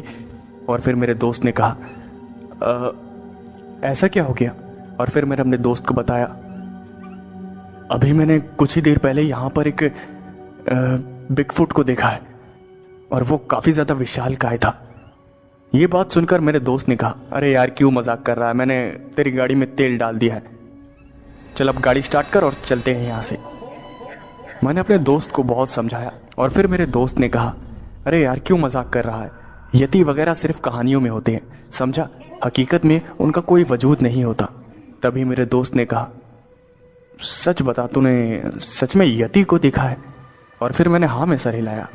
उसने मेरा घबराया हुआ चेहरा देखा, तब उसे पता चल गया कि मैं सच कह रहा हूँ। और फिर उसने कहा, हाँ यार, मैंने भी बहुत सुना है इस इलाके के बारे में, ये काफ़ी ज़्यादा मिस्टीरियस है। कई लोगों ने दावा किया है यति को देखने का और तू कह रहा है तो शायद यति है यहाँ पर। खैर चल चलते हैं यहाँ से। मैंने उस दिन के बाद से वहाँ से आना जाना बंद कर दिया और फिर मैं दूसरे रास्ते से अपनी कंपनी आया जाया करता था। लेकिन वो रात मेरी ज़िंदगी की सबसे यादगार रात बन गई। मुझे लगा था कि शायद वो यति, वो हिम मानव मुझे ज़िंदा नहीं छोड़ेगा, लेकिन वो इतना शांत और अच्छा होगा मैंने कभी सोचा नहीं था। वो चुपचाप मुझे देखकर नज़रअंदाज करके वहाँ से चला गया और मुझे पता चल गया कि वो शांत किस्म का एक जीव होता है जो कि किसी को परेशान नहीं करता, सिर्फ अपने काम से काम रखता है। वो तब तक एक शांत जीव होता है जब तक उसे आपसे कोई खतरा महसूस ना हो। मेरा नाम पॉल है। मैं एक ऐसे इलाके में रहता था जहाँ सिर्फ गर्मी ही थी, बहुत ज़्यादा गर्मी पड़ती थी उधर। और फिर मैंने फैसला किया कि मैं बड़ा होकर एक ऐसी जगह घर लूँगा जहाँ ठंडा वातावरण हो, और मैंने ऐसा ही किया। जब मैं बड़ा हो गया तब मैंने एक ऐसी जगह घर लिया जहाँ पर बर्फ़बारी होती थी। वहाँ मैं घर लेकर काफ़ी ज़्यादा खुश था। मुझे गर्मी से छुटकारा मिला था। वहाँ ठंडे वातावरण में रहकर मुझे काफ़ी ज़्यादा मज़ा आता था। लेकिन एक दिक्कत थी, मेरे घर के आसपास कोई दूसरा घर नहीं था। तकरीबन 500 मीटर की दूरी पर दूसरा घर था जो कि काफ़ी ज़्यादा दूर था। मेरा घर काफ़ी ज़्यादा अकेला था उस इलाके में, क्योंकि जहाँ मैंने घर लिया था वो जगह इतनी डेवलप नहीं थी, ज़्यादा घर नहीं बने थे। सुबह सुबह एक दिन मैं उठा और मैं घर से बाहर निकला तो जो मैंने देखा उसे देखकर मेरी आंखें पूरी तरह से चौंक गई। मैंने देखा कि मेरी गाड़ी का शीशा पूरी तरह से टूट चुका था, जिसे देखकर मैं काफ़ी ज़्यादा हैरान हो गया कि मेरी गाड़ी का शीशा आखिर टूट कैसे गया। मुझे कुछ भी समझ नहीं आया। मुझे लगा कि ये किसी ने जानबूझ के किया है, इसलिए मैंने पुलिस में कंप्लेन लिखवा दी कि किसी ने मेरे गाड़ी का नुकसान कर दिया है। और पुलिस वालों ने मुझसे कहा तुम एक सीसीटीवी कैमरा लगवा लो। और फिर मैंने ऐसा ही किया। मैंने सीसीटीवी कैमरा वहाँ अपने घर के बाहर लगवा लिया। मैंने गाड़ी का शीशा भी बदलवा दिया। लेकिन कुछ ही दिनों बाद जब मैं वापस सुबह सुबह उठा तब मैंने देखा कि मेरी गाड़ी का शीशा वापस टूटा हुआ है। और फिर मैं काफ़ी ज़्यादा घबरा गया कि आखिर ये कौन बार बार मेरा शीशा तोड़ रहा है। मैंने सीसीटीवी कैमरा लगा ही रखा था, इसलिए मैंने फुटेज को प्ले किया। और जैसे ही मैंने फुटेज को प्ले किया तब मैंने जो देखा उसे देखकर मेरी आंखें खौफ से बड़ी होती गई। मैंने देखा कि एक 10 फुट का आदमी जो कि काफ़ी ज़्यादा विशालकाय था, उसने वो वहाँ से गुजर रहा था और बर्फ़बारी काफ़ी ज़्यादा हो रही थी, जिसकी वजह से कुछ साफ साफ दिखाई नहीं दे रहा था। लेकिन इतना ज़रूर दिखाई दे रहा था कि वो काफ़ी विशालकाय था। वो मेरी गाड़ी के बगल से गुजरा, लेकिन उसने जैसे ही मेरी गाड़ी देखी तो उसने एक हाथ मारकर मेरी गाड़ी का जो शीशा होता है उसे चकनाचूर कर दिया और वहाँ से चला गया। उस विशालकाय जीव को देखकर मैं इतना ज़्यादा घबरा गया था कि मैंने फैसला कर लिया था कि मैं दूसरी जगह घर ले लूँगा। लेकिन उस दिन के बाद से वो विशालकाय जीव कभी मेरे घर पर नहीं आया। मेरा नाम ब्रायन है। मुझे घूमने फिरने का काफ़ी ज़्यादा शौक है, जिसकी वजह से मैं नई नई जगहों पर घूमता रहता हूँ। ऐसे ही एक जगह मैं घूमने गया था जहाँ पर काफ़ी भारी बर्फ़बारी होती है। वहाँ हर जगह सिर्फ हमेशा स्नो की एक मोटी चादर ही दिखाई देगी आपको, इसलिए मैं वहाँ पर काफ़ी मोटे कपड़े पहनकर वहाँ गया था। मैं वहाँ के वीडियोस बना रहा था। मैं रोज़ वहाँ पर घूमता था और वहाँ की वीडियोस बनाता था। वहाँ का एक टूरिस्ट गाइड था जो कि हमें वहाँ पर घुमाता था। वो हमें अलग अलग जगहों पर लेकर जाता था, काफ़ी खूबसूरत जगहों पर वो हमें लेकर जाता था और वहाँ के बारे में बताता था। तभी मैंने वहाँ एक दिशा में देखा तो एक काफ़ी खूबसूरत पहाड़ था, जिसे देखकर मैंने उस टूरिस्ट गाइड से कहा, वो देखो कितना खूबसूरत पहाड़ है, क्या हम वहाँ जा सकते हैं? हमें वहाँ ले चलो। और फिर उस टूरिस्ट गाइड ने कहा, वहाँ गलती से भी मत जाना, वहाँ जाना बैन है। और फिर मैंने कहा, क्यों? वहाँ जाना क्यों बैन है? वहाँ ऐसा क्या है? और फिर उस टूरिस्ट गाइड ने बताया कि हर चीज़ बताने वाली नहीं होती, वहाँ जाना बैन है तो बैन है, वहाँ आप नहीं जा सकते, मैं आपको कहीं और घुमाता हूँ। और ये कहकर उसने वहाँ ले जाने से मना कर दिया और मुझे दूसरी जगह ले गया। लेकिन जो वो पहाड़ था खूबसूरत सा, उसे देखकर मैं काफ़ी ज़्यादा खुश हो गया था और मेरे दिमाग में एक ही बात चल रही थी कि उस पहाड़ पे एक ना एक बार तो घूमना ही घूमना है। इसलिए मैंने रात के वक्त वहाँ जाने का फ़ैसला किया। मैं जानता था कि ये फ़ैसला ख़तरनाक हो सकता है, लेकिन उस पहाड़ को देखने की मेरी बहुत इच्छा थी। मैंने अपना कैमरा निकाला और शूटिंग करता हुआ वहाँ चल पड़ा। मुझे रास्ता पूरा याद था, इसलिए मुझे कोई दिक्कत नहीं हुई और मैं वहाँ पर आगे आगे बढ़ने लगा। लेकिन मैंने देखा कि वहाँ एक नो एंट्री का बोर्ड लगा हुआ था, जिसे मैंने नज़रअंदाज कर दिया और आगे बढ़ता गया। तभी अचानक से वहाँ एक बर्फीला तूफान आ गया, जिसकी वजह से वहाँ का पूरा नज़ारा बदल गया। मैं काफ़ी ज़्यादा घबरा गया। मैं आगे बढ़ ही नहीं पा रहा था। हवा इतनी तेज़ थी कि मैं एक जगह गिर गया और मेरा कैमरा भी कहीं और ही चला गया। वो किसी बर्फ़ के नीचे दब गया और मैं काफ़ी ज़्यादा परेशान होने लगा कि अब मैं वापस कैसे जाऊँ। उस पूरे इलाके में हाई अलर्ट शुरू हो गया और फिर मेरे को लगा कि शायद अब मैं नहीं बचूंगा, क्योंकि वो तूफ़ान काफ़ी ज़्यादा तेज़ था। बर्फीला तूफ़ान होने की वजह से टेम्परेचर भी नीचे गिरते जा रहा था। मैंने काफ़ी कपड़े पहने हुए थे, लेकिन मुझे फिर भी सर्दी लग रही थी। मैंने बचने की उम्मीद खो दी थी और मैं धीरे धीरे करके बेहोश होने लगा था। तभी जब मैं बेहोशी की हालत में जा रहा था, मेरी आंखें धीरे धीरे बंद हो रही थी। तब मैंने कुछ महसूस किया, जैसे कोई मेरे पास खड़ा है। मेरी आंखें आधे से ज़्यादा बंद हो गई थी, लेकिन मुझे थोड़ा बहुत दिख रहा था। मेरा दिमाग थोड़ा सा सुन्न पड़ गया था। ठंड की वजह से मुझे कुछ समझ नहीं आ रहा था कि आखिर मेरे साथ हो क्या रहा है। मैंने थोड़ा बहुत जो देखा उसे देखकर मैं काफ़ी ज़्यादा घबरा गया। मैंने देखा कि एक विशालकाय जीव, उसने मुझे देखा और उसने मुझे एक हाथ से उठाया और मुझे उठाकर उस एरिया से दूर लेकर गया और एक पेड़ के नीचे मुझे रख दिया। मैं बेहोश तो हो रहा था धीरे धीरे, लेकिन उस जीव को मैंने अच्छी तरह से देख लिया था और वो वहाँ मुझे छोड़कर वहाँ से चला गया। वो चाहता था तो मुझे नुकसान भी पहुँचा सकता था, लेकिन उसने मुझे कोई नुकसान नहीं पहुँचाया, उल्टा मेरी जान बचाई। अगली सुबह मेरी आंखें खुली तो मुझे कई सारे लोगों ने घेर रखा था और वहाँ पुलिस वाले भी थे और कुछ सर्च ऑपरेशन करने वाले लोग भी थे। उन्होंने मुझे पानी वगैरह पिलाया और मुझे संभाला। मुझे 3-4 दिन लगे रिकवर करने में और फिर मैं ठीक हो गया। और फिर मैंने पता लगाने की कोशिश करी कि वहाँ जाना बैन क्यों है, और फिर मुझे पता चला कि वो इलाका जो है वो एक यती का इलाका है। वहाँ एक बिगफुट रहता है, जिसे अपने इलाके में लोगों की मौजूदगी बिल्कुल पसंद नहीं, इसलिए वहाँ जाना बिल्कुल बैन है। कई लोगों ने दावा किया था वहाँ पर बिगफुट को देखने का, इसलिए सरकार ने वहाँ जाने पर बैन लगा दिया था। किसी को पूरा यकीन तो नहीं था वहाँ बिगफुट है या नहीं, लेकिन मैंने बिगफुट को देख लिया था। लेकिन मेरी बातों का किसी ने यकीन नहीं किया, इसलिए मैंने सोचा कि चलो इस बात को अपने तक ही रखा जाए, वही सही होगा। मेरा नाम विलियम्स है। मैं एक वाइल्ड फोटोग्राफर हूँ। मुझे जंगलों की फ़ोटोज़ लेना काफ़ी ज़्यादा पसंद है और वही मेरा काम है। एक बार मेरे बॉस ने कहा कि मुझे ऐसी जगहों की फ़ोटोज़ लेनी है जहाँ पर काफ़ी ज़्यादा बर्फ़बारी हुई हो और वो काफ़ी ज़्यादा सुंदर दिख रही हो। मैंने ऐसी जगहों के बारे में पता किया कि जहाँ पर काफ़ी बर्फ़बारी होती हो, और मुझे 3-4 जगहों के बारे में पता चला। मैंने उनमें से एक जगह को चूज़ किया और मैं वहाँ पर पहुँच गया। दिन के वक्त मैं वहाँ पर फ़ोटोग्राफी कर रहा था और मैंने कई सारी फ़ोटोज़ को खींच लिया। मैंने फ़ोटोज़ क्लिक करने के बाद अपने बॉस को भेजी और फिर मेरे बॉस ने कहा उन्हें रात के वक्त की भी फ़ोटोज़ चाहिए। मेरे बॉस ने जब मुझे ये ऑर्डर दिया तब मैं मना नहीं कर पाया और फिर मैंने रात के वक्त भी वहीं रुकने का फ़ैसला किया। जब वहाँ रात हो गई और आसमान में तारे चमकने लगे, तब मैंने अपने कैमरे को निकाला और वहाँ की फ़ोटोज़ खींचने लगा। फ़ोटोज़ काफ़ी ज़्यादा खूबसूरत आ रही थी, जिसे देखकर कोई भी इम्प्रेस हो जाए। और फिर मैंने सारी फ़ोटोज़ को अपने बॉस को भेजा।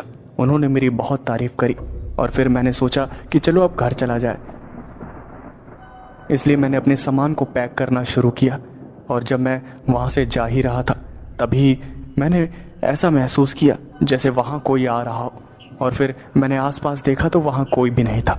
मुझे लगा कि शायद कोई जंगली जानवर है, इसलिए मैंने वहाँ से निकलना ही सही समझा। मैं वहाँ से निकल ही रहा था, तभी मैंने वहाँ ज़मीन पर कुछ देखा। मैंने देखा कि वहाँ बर्फ़ पे काफ़ी बड़े बड़े पैरों के निशान थे, जिसे देखकर मैं काफ़ी ज़्यादा हैरान हो गया कि आखिर ये इतने बड़े पैर किस जानवर के होते हैं। और फिर मैंने वहाँ देखा तो वहाँ एक नहीं बल्कि कई सारे बड़े बड़े पैरों के निशान थे, और मैं उन पैरों के निशान को पता नहीं क्यों मेरे दिल से आवाज़ आई कि मैं उनका पीछा करूं, और मैंने ऐसा ही किया। मैंने अपने कैमरे को निकाला और उनकी फ़ोटोज़ खींचते खींचते मैं काफ़ी आगे बढ़ गया। और तभी मैंने दूर एक दिशा में देखा तो एक 10 फुट का एक बहुत ही बड़ा आदमी जा रहा था, जिसके शरीर पे तो ढेर सारे बाल थे सफ़ेद सफ़ेद, और वो काफ़ी ज़्यादा विशालकाय था, एक नॉर्मल इंसान से कई गुना बड़ा। और फिर मैंने उसे देखा तो उसकी सिर्फ पीठ ही पीठ नज़र आ रही थी। वो आगे की तरफ बढ़े जा रहा था। मुझे कुछ भी समझ नहीं आ रहा था कि अब मैं क्या करूं। मैंने वहाँ से जाने में ही भलाई समझी। जैसे ही मैंने पीछे की ओर कदम बढ़ाए, तभी न जाने कैसे उसको मेरे बारे में पता चल गया। उसने मेरी तरफ देखा और उसने गुर्राया, और उसके गुर्राने की आवाज़ सुन के मैं इतना ज़्यादा डर गया कि मैं वहाँ से उल्टे पाँव वहाँ से भागने लगा।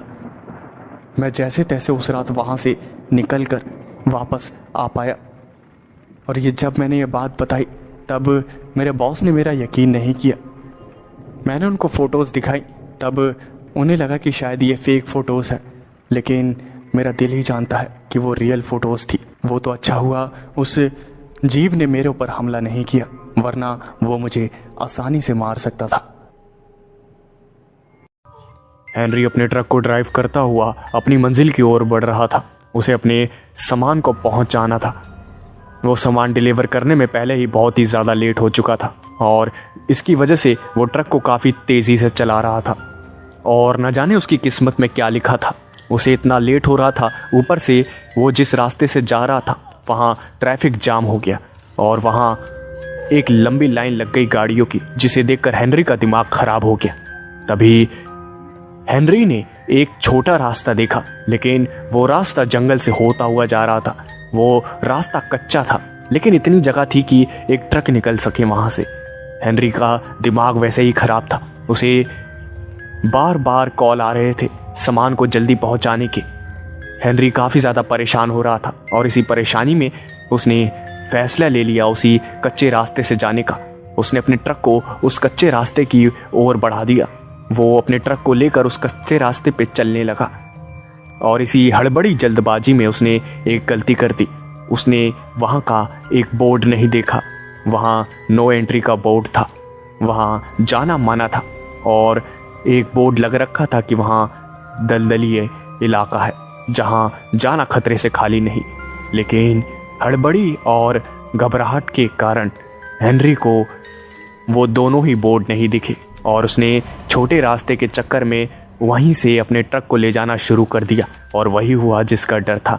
उसके ट्रक का एक टायर दलदल में फंस गया, और काफ़ी कोशिश करने के बाद भी वो ट्रक का टायर बाहर नहीं निकल रहा था।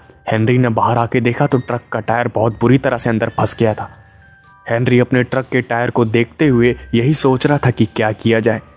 वो वापस ट्रक में बैठा, और ट्रक के इंजन की शोर से पूरे जंगल में आवाज़ हो रही थी। तभी अचानक से एक आवाज वहां और गूंजी।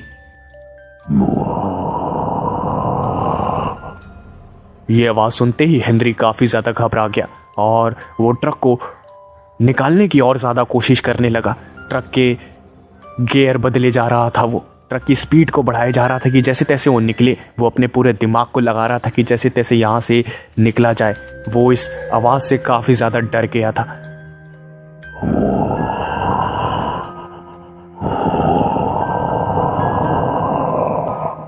हेनरी काफी ज्यादा घबराया हुआ था, और उसे पता चल गया कि ट्रक में रहना खतरे से खाली नहीं है। वो ट्रक से उतरकर अपने पुराने रास्ते की ओर भागा, जहां पर ट्रैफिक लगा हुआ था। लेकिन वहां पहुंचने से पहले ही उसका पैर एक दलदल में फंस गया, और वो अंदर जाने लगा।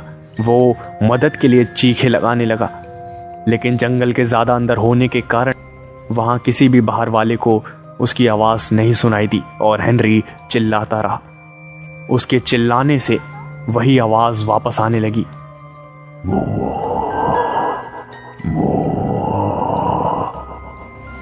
हेनरी काफी ज्यादा घबरा गया था और वो अंदर घुसे जा रहा था, दलदल में फंसे जा रहा था। वो जितना बाहर निकलने की कोशिश कर रहा था वो और ज्यादा अंदर घुस रहा था।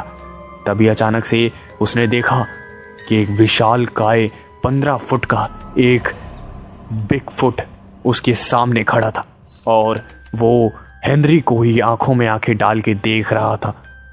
हेनरी को पता चल गया था कि ट्रक के इंजन के शोर से वो यति परेशान हो गया था, जिसकी वजह से वो बाहर आया। अब वो हेनरी को देख रहा था। हेनरी को कुछ भी समझ नहीं आ रहा था कि क्या किया जाए। यति हेनरी के पास आया और हेनरी को देखने लगा। हेनरी वैसे ही काफी ज्यादा डरा हुआ था। दलदल उसे अपने अंदर खींच रहा था और वो बिग फुट यानी यति को देखकर इतना ज्यादा घबरा गया कि बेहोश हो गया। कई घंटों बाद हेनरी की आंखें खुली तो उसने देखा कि वो जंगल के बाहर रास्ते पे पड़ा हुआ है। उसका पूरा बदन कीचड़ से लदा हुआ था। कीचड़ से लथपथ शरीर के साथ वो रोड पर पड़ा हुआ था। उसे कुछ भी समझ नहीं आ रहा था कि वो वहां पर कैसे आया। हेनरी को अपनी आंखों पे यकीन नहीं हो रहा था कि क्या जो उसने देखा वो सब सच था।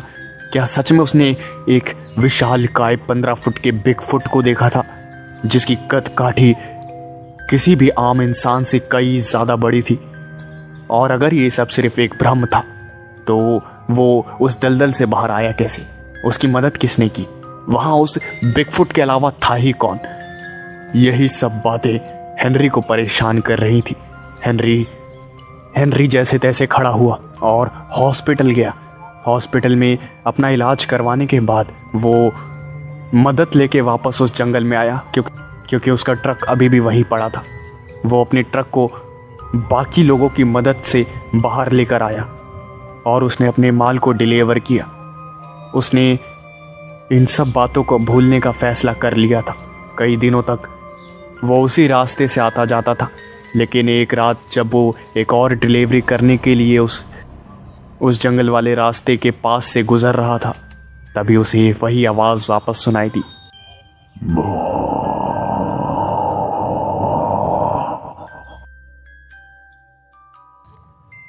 महेश छुट्टियां बिताने के लिए एक बर्फीले इलाके में आया था और उसे बर्फीला इलाका बहुत पसंद था। स्नोफॉल के बीच ठंडे इलाकों में घूमने का मज़ा ही कुछ और होता है और इसी माहौल को एंजॉय करने के लिए महेश अपनी छुट्टियां बिताने के लिए उधर गया था। वो वहाँ अपने टूरिस्ट गाइड के साथ घूम रहा था। वहाँ काफ़ी भारी स्नोफॉल हो रही थी। स्नोफॉल का नज़ारा ही अलग था। हर तरफ बर्फ़ की मोटी चादर बिछी हुई थी। हर जगह सिर्फ बर्फ़ ही बर्फ़ थी। महेश ये सब देख के काफ़ी ज़्यादा खुश था कि आखिरकार इतने ज़्यादा बर्फ़बारी के इलाके में वो आया है। काफ़ी ज़्यादा खूबसूरत था वहाँ का नज़ारा। ठंड तो थी, लेकिन स्नोफॉल के बीच घूमने का उसे अलग ही मज़ा आ रहा था। वो अपने टूरिस्ट गाइड के साथ घूम रहा था और उसके साथ और भी कई सारे टूरिस्ट थे। वो अकेला टूरिस्ट गाइड 15 टूरिस्टों को घुमा रहा था। वो टूरिस्ट गाइड उन सबको उन जगहों के महत्वों को बताते बताते और उन जगहों को घुमाते हुए उन्हें आगे लेकर जा रहा था। तभी अचानक से महेश का एक ज़रूरी सामान पीछे गिर गया और वो उन सामान को लेने के लिए वहाँ से वापस पीछे की ओर गया, लेकिन कुछ ऐसा हुआ जिसकी किसी ने उम्मीद नहीं करी थी। वहाँ पर स्नो स्टॉर्म आ गया, जिसकी वजह से वहाँ की मोटी बर्फ़ की चादर गिर गई। महेश उसी बर्फ़ में दब के रह गया। उसे संभलने का मौका भी नहीं मिला था। रात के वक्त उसकी आंखें खुली और उसने देखा कि वो बर्फ़ के नीचे दबा हुआ है। उसने बाहर का नज़ारा देखा तो ठंड हद से ज़्यादा थी। हड्डियों को कपकपा देने वाली ठंड वहाँ पर थी। हर जगह सिर्फ बर्फ़ ही बर्फ़ थी। महेश काफ़ी ज़्यादा ठंड से परेशान हो गया था। वो बड़ी मुश्किल से होश में आया था।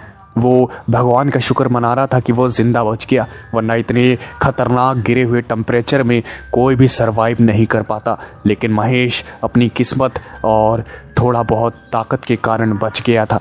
महेश को पता नहीं था कि आखिर जाना कहाँ है, क्योंकि वो वहाँ पर नया था। वो वहाँ सिर्फ घूमने आया था, लेकिन आज वो वहीं पर फंस गया था। वो आसपास देख रहा था तो सिर्फ उसे बर्फ नजर आ रही थी, लेकिन थोड़ा आगे जाने के बाद उसे एक आवाज सुनाई दी। यह आवाज सुन के महेश काफी ज्यादा डर गया और भागने लगा। उसे लगा कि कोई जानवर है, लेकिन जानवर तो ऐसी आवाज नहीं निकालते। महेश को कुछ भी समझ नहीं आ रहा था, लेकिन अपनी जान को बचाने के लिए वो वहां से भाग रहा था। तभी उसने देखा कि एक बिगफुट अपने हाथ में एक बहुत बड़ी लकड़ी लेकर वहां से गुजर रहा था और उसकी नज़र महेश पर पड़ी। उसने महेश को देखते ही गुर्राना शुरू कर दिया और उसके गुर्राने के आवाज़ से ही वहाँ पर ज़मीन कपकपाने लगी, बर्फ़ अपनी ज़मीन से फिसलने लगी। महेश काफ़ी ज़्यादा घबरा गया और उल्टे पांव भागने लगा। महेश को तो अपनी आंखों पे यकीन ही नहीं हो रहा था कि जिसके बारे में उसने किताबों में, किस्से कहानियों में सुना था, यानी कि बिगफुट के बारे में, उसने आज अपनी आंखों से उस 15 फुट के विशालकाय जीव को जिंदा अपनी आंखों के सामने देखा था। महेश भागने की कोशिश तो कर रहा था, लेकिन गिरे हुए तापमान की वजह से उसका शरीर जवाब दे रहा था। जैसे जैसे वक्त बीत रहा था, रात ज़्यादा हो रही थी, उसके शरीर का तापमान गिरता जा रहा था और वही हुआ जिसका डर था। महेश बेहोश हो गया भागता भागता। महेश की आंखें सुबह खुली और उसने देखा कि रेस्क्यू टीम उसके आसपास है। उसे पता चला कि वो एक मोटी बर्फ़ की परत के नीचे फंसा गया था और रेस्क्यू ऑपरेशन की वजह से वो बाहर निकल पाया।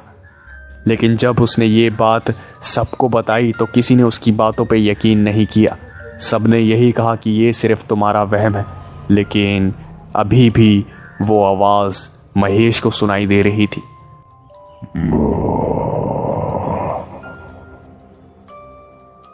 मेरा नाम स्मिथ है। मैं एक रिसर्चर हूँ, यानी कि खोजकर्ता। ये बात है उस वक्त की जब मेरे को फॉरेस्ट डिपार्टमेंट से एक कॉल आया। उन्होंने मुझे बुलाया था। फॉरेस्ट डिपार्टमेंट के ऑफिसर्स ने मुझे काफ़ी अर्जेंट बुलाया था और उनके अर्जेंट बुलाने के बाद मैं तुरंत वहाँ पहुँचा और जो मैंने देखा उसे देखकर मुझे अपनी आंखों पे यकीन नहीं हुआ। मैंने देखा कि एक बहुत बड़ी गुफा फॉरेस्ट डिपार्टमेंट वालों को मिली थी और जब मैंने उस गुफा को देखा तो उसकी हाइट तकरीबन 30 से 40 फुट थी। वो गुफा तो काफ़ी ज़्यादा बड़ी थी और जब फॉरेस्ट डिपार्टमेंट वालों ने मुझे उस गुफा के बारे में बताया तो मेरी आंखें और चौड़ी हो गई। मैं उस गुफा के अंदर गया तो मैंने देखा कि वहाँ बहुत ही बड़े बड़े औजार रखे हुए थे। वो थे तो बिल्कुल इंसानों की तरह इस्तेमाल करने वाले औजार, लेकिन उनका साइज बहुत ही ज़्यादा बड़ा था। कोई नॉर्मल इंसान उनका इस्तेमाल नहीं कर सकता था। तभी फॉरेस्ट डिपार्टमेंट के हेड आए और उन्होंने मुझसे पूछा कि तो हाँ जी बताइए सर, क्या लगता है आपको ये सब देखकर, ये सब क्या है? ये औजार हैं तो, लेकिन इतने बड़े, आपको क्या लगता है इन सब चीज़ों के बारे में? और जब उन्होंने वो सवाल मुझसे पूछा तो मेरे दिमाग में सिर्फ एक ही चीज़ आई और मैंने बोला कि बिगफुट, यती। और मेरे मुंह से बिगफुट का नाम सुनते ही वो फॉरेस्ट डिपार्टमेंट का हेड हंसने लगा और उसने कहा कि बिगफुट, सीरियसली आप क्या मुझसे मजाक कर रहे हैं? वो मिस्टीरियस एक काल्पनिक जीव है, उसका रियलिटी में कोई वजूद नहीं है। और फिर मैंने उस हेड ऑफिसर से कहा कि अच्छा, तो इतने बड़े बड़े औजार कौन इस्तेमाल कर सकता है आपके हिसाब से? कोई जानवर तो करेगा नहीं, क्योंकि औजारों को इस्तेमाल करने के लिए दिमाग चाहिए होता है। और दुनिया के सबसे 5 समझदार जानवर, डॉल्फिन, पिग्स और बंदर वगैरह, वो इतने बड़े औजारों का इस्तेमाल करेंगे? मैं ये सब उस ऑफिसर को बता ही रहा था, तभी अचानक से मेरे दिमाग में एक बात आई। आप में से किसी ने बिगफुट को देखा यहाँ? तो सब में, तो वहाँ खड़े सब ने नाम सर हिलाया और मैंने कहा कि अरे, अगर किसी ने बिगफुट को नहीं देखा है, वो यहाँ नहीं है, इसका मतलब वो यहाँ जरूर आएगा, वो कभी भी यहाँ आ सकता है। और मेरे ऐसे कहते ही वहाँ एक आवाज गूंजी। ये आवाज सुनते ही मैं समझ गया कि वहां पर बिगफुट यति आ चुका है और वो अपने घर की रक्षा करने के लिए कुछ भी कर सकता है। मैंने वहां से सबको बाहर निकलने की चेतावनी दे दी। सारे ऑफिसर्स बाहर निकल ही रहे थे, लेकिन हमने देखा कि वो यति आ चुका है। वो हमारे सामने था। वो हमसे आंखों में आंखें डालकर हमारी तरफ देखकर गुर्रा रहा था और मुझे साफ पता चल गया था कि वो लड़ाई करना चाहता है, क्योंकि हम उसके घर में बिना बताए घुस गए। लेकिन सबसे बड़ी गलती तो तब हुई जब वहाँ के हेड ने उस बिगफुट को शूट करने का ऑर्डर दे दिया और उसके एक इशारे पर वहाँ खड़े सारे ऑफिसर्स ने उस बिगफुट को शूट करना शुरू कर दिया। लेकिन उनकी एक भी गोली का असर उस बड़े विशालकाय बिगफुट पे नहीं हुआ। वो गोलियां सिर्फ खिलौने की तरह थीं उस बिगफुट के सामने। वो असॉल्ट राइफल्स उस बिगफुट के आगे काम ही नहीं कर रही थी। वो भागता हुआ दहाड़ता हुआ हमारे पास आया और मैं इतना ज़्यादा घबरा गया था कि वहाँ से निकलने की कोशिश करने लगा और बाकियों को भी वहाँ से भागने की बात कहने लगा। वो हेड ऑफिसर भागने से मना कर रहा था। मेरे लाख बार कहने के बावजूद भी वो वहाँ से नहीं भागे। बाकी ऑफिसर्स लड़ते रहे, लेकिन उस बिगफुट ने उन सबको एक ही बार में मार दिया। मेरे सामने वो सारे ऑफिसर मारे गए, लेकिन मैं बच गया क्योंकि मैं सही टाइम पे छुप गया था। मेरी आंखों के सामने जो हो रहा था वो बिल्कुल एक पिक्चर की तरह था। वो बिल्कुल एक सपने की तरह था। मुझे यकीन नहीं हो रहा था कि क्या ये सब सच में हो रहा है, लेकिन आखिरकार मेरे दिमाग को भी यकीन करना पड़ा कि ये सब सच है। मैं जैसे तैसे वहां से भागकर निकला और सबको मैंने ये बात बताई। गवर्नमेंट ने वहां बहुत बड़ी टीम भेजी, लेकिन वहां पर लाशों के ढेर के अलावा कुछ भी नहीं था। वो बिगफुट आखिर कहाँ गया, किसी को कुछ भी नहीं पता चला। और क्या वो वापस वहीं आएगा?